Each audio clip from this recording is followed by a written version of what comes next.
Hello दोस्तों, नमस्कार, आदाब, सत श्री अकाल। कैसे हैं आप सब? उम्मीद करती हूँ आप सब अच्छे ही होंगे। आज मैं आप सभी के लिए ध्यानाकर्षण मॉड्यूल पर आधारित कुछ महत्वपूर्ण क्वेश्चन लेकर आई हूँ और ये क्वेश्चन बहुत ही महत्वपूर्ण होने वाले हैं।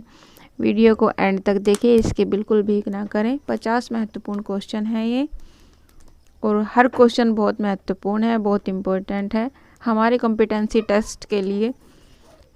हो सकता है डेट कब आ जाए कुछ पता नहीं, से गवर्नमेंट का कब डेट भेज दे और कब हमारा ये एग्ज़ाम हो जाए, इसलिए अपनी पहले से ही तैयारी रखें। और इसी तरह की अच्छी अच्छी वीडियोस देखने के लिए आप चैनल को सब्सक्राइब करें, बेल आइकन दबाएं, जिससे आने वाली हर नई वीडियो आपके पास सबसे पहले पहुंच जाए। तो चलिए देखते हैं हम अपना पहला क्वेश्चन क्या है। पहला क्वेश्चन है हमारा, कोठारी आयोग कब गठित हुआ था? तो इसका सही उत्तर है 1964 में। अगला क्वेश्चन है हमारा, भारत के भाग्य का निर्माण हमारी कक्षाओं में होता है, यह कथन किसका है? तो इसका सही उत्तर है कोठारी आयोग ने। अगला क्वेश्चन है हमारा, गुणवत्तापूर्ण शिक्षा का लक्षित समूह खाली स्थान वर्ष के बच्चे आते हैं। तो इसका ए ऑप्शन बिल्कुल सही है, 6 से 14 वर्ष के बच्चे इसके बीच आते हैं। अगला क्वेश्चन है हमारा, बेसिक शिक्षा में शैक्षिक व्यवस्था को सुदृढ़ करने के लिए कौन सी हस्त पुस्तिकाएं विकसित की गई है? तो इसमें आप सबको पता होगा शायद, इसमें 3 हस्त पुस्तिकाएं विकसित की गई है। आधारशिला, ध्यानाकर्षण, शिक्षण संग्रह। इसमें चौथा ऑप्शन बिल्कुल सही है, उपर्युक्त सभी।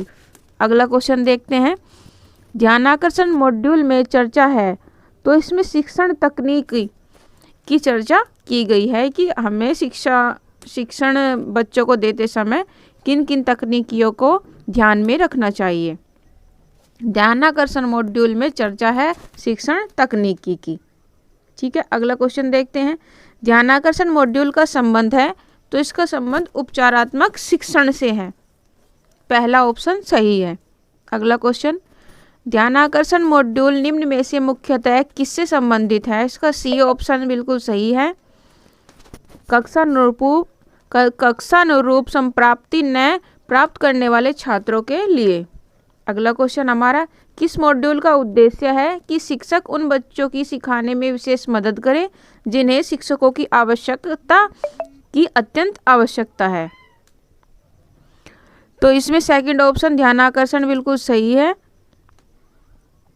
अगला क्वेश्चन है हमारा, ध्यानाकर्षण मॉड्यूल उपयोगी है, तो ये रेमेडियल टीचिंग के लिए यानी कि उपचारात्मक शिक्षण के लिए उपयोगी है। अगला क्वेश्चन है हमारा, ध्यानाकर्षण शिक्षण का उद्देश्य क्या है? तो इसमें पहला ऑप्शन, ऐसे बच्चों की मदद करना जो कक्षा के स्तर के अनुरूप अवधारणा व कौशलों को सिखाने में कठिनाई महसूस करते हैं। पहला ऑप्शन ये बिल्कुल सही है। अगला क्वेश्चन देखते हैं, ध्यानाकर्षण हस्तपुस्तिकाएं किन कक्षाओं हेतु लर्निंग आउटकम्स की संप्राप्ति दर को अपेक्षानुरूप लाने में मददगार है?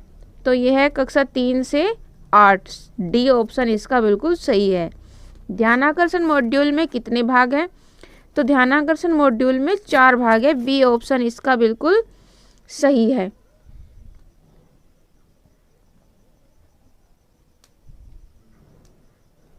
अगला क्वेश्चन है हमारा, इनमें से क्या ध्यानाकर्षण मॉड्यूल के भाग 4 में वर्णित है?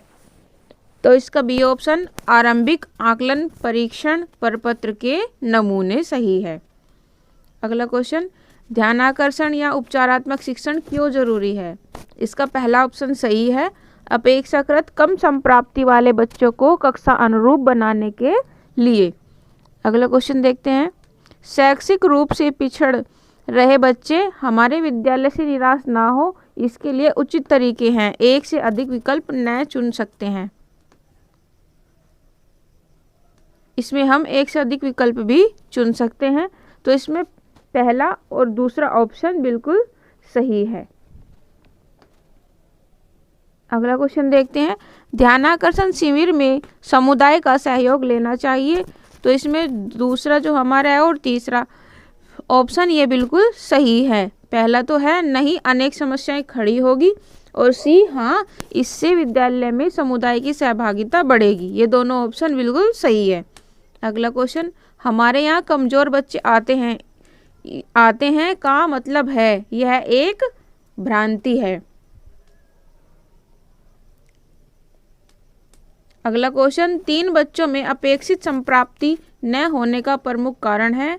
तो इसमें माता पिता की शैक्षिक स्थिति, ज्ञानेंद्रियों के आंशिक विकार, कलहपूर्ण पारिवारिक वातावरण, ये सभी आते हैं। अगला क्वेश्चन देखते हैं, शिक्षा के कठोर व्यवहार का कक्षा में क्या उपयोग है या कक्षा में क्या प्रभाव पड़ता है। तो इसमें ये उपर्युक्त सभी आता है। डी ऑप्शन इसका बिल्कुल सही है। अगला क्वेश्चन, एक अच्छे अध्यापक की शिक्षण प्रक्रिया में शामिल होता है सतत आकलन, समस्या पर चिंतन, समय रहते समस्या का निराकरण, ये सभी एक अच्छे अध्यापक की शैक्षणिक प्रक्रिया में आते हैं।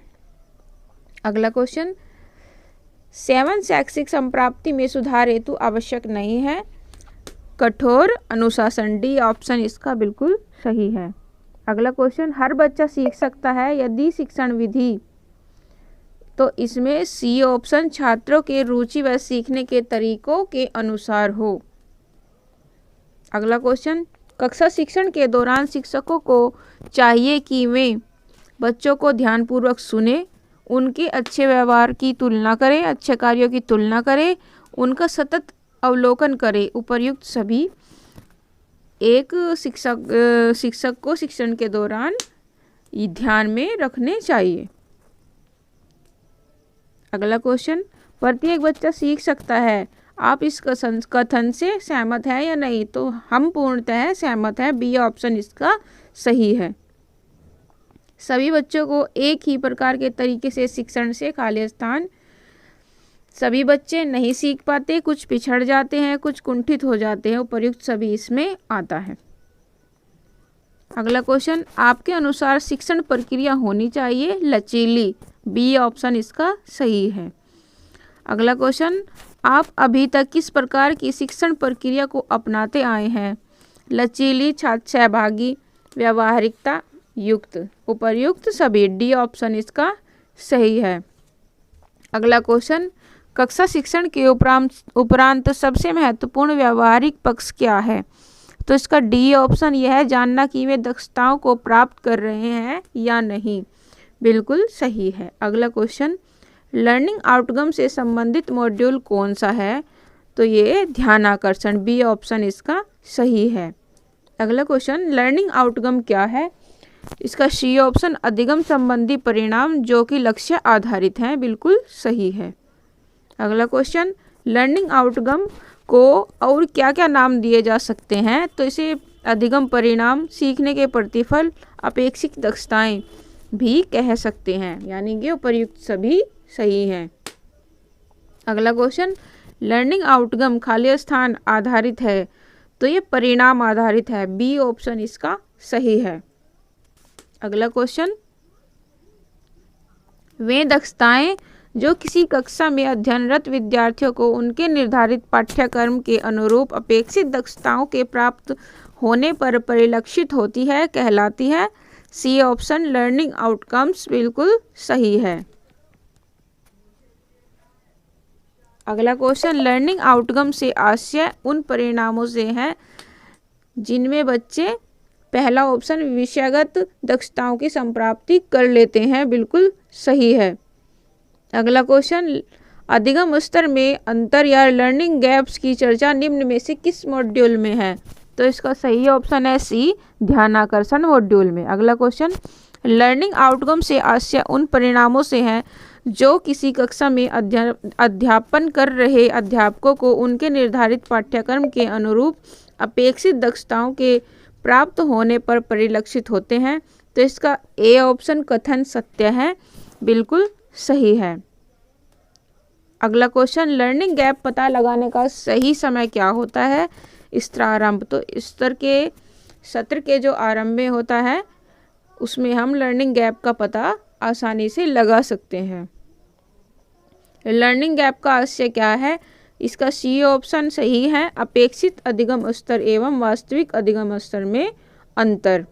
अगला क्वेश्चन, सीखने के स्तर का आकलन जरूरी है, इसका बी ऑप्शन बिल्कुल सही है।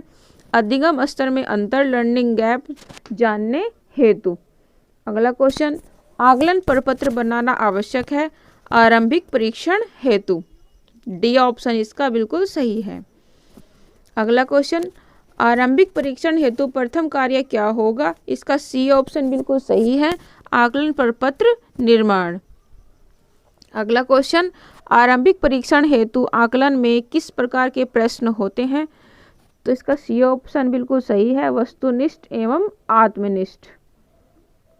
अगला क्वेश्चन है हमारा, आकलन पत्र में ज्ञानात्मक, बोधात्मक, अनुप्रयोगात्मक तथा तर्कात्मक प्रश्नों का प्रतिशत योगदान क्रमशः कितना होता है, तो इसका ए ऑप्शन 20, 50, 20, 10 बिल्कुल सही है। अगला क्वेश्चन है हमारा, कक्षा 3 के आकलन प्रपत्र में क्रमशः कुल कितने वस्तुनिष्ठ और आत्मनिष्ठ प्रश्न होंगे, तो इसमें 10 और 5 बी ऑप्शन सही है।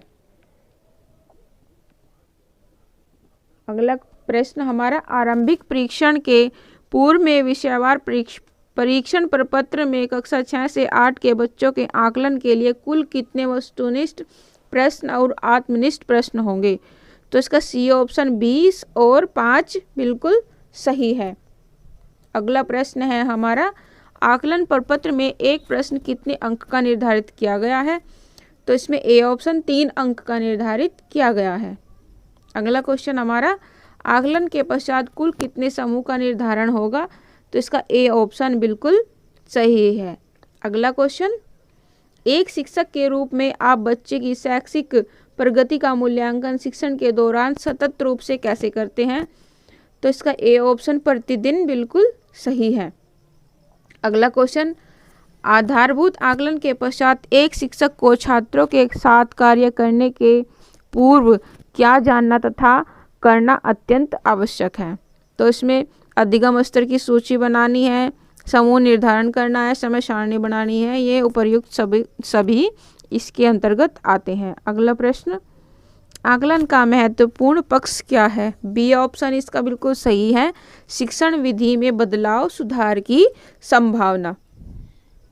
अगला प्रश्न, आकलन के दौरान तेजी से सीखने वाले छात्रों के लिए कौन सी प्रक्रिया अपनानी चाहिए, इसका ए ऑप्शन बिल्कुल सही है, संवर्धन क्रियाएं। अगला प्रश्न, आरंभिक आकलन प्रपत्र में शामिल विषय किस कक्षा स्तर में दक्षताओं को समाहित करेंगे, सी ऑप्शन इसका सही है, वर्तमान कक्षा के पीछे से सभी कक्षाओं से, वर्तमान कक्षा के पीछे से सभी कक्षाओं से। तो आज की वीडियो हमारी यहीं ख़त्म होती है। अगर आपको वीडियो अच्छी लगी है तो प्लीज़ इस चैनल को सब्सक्राइब करें, लाइक करें और बेल आइकन को दबाना ना भूलें, जिससे आने वाली हर नई वीडियो आपके पास सबसे पहले पहुंच जाए। तो मिलती हूँ नई वीडियो के साथ, तब तक के लिए दीजिए इजाज़त, नमस्कार।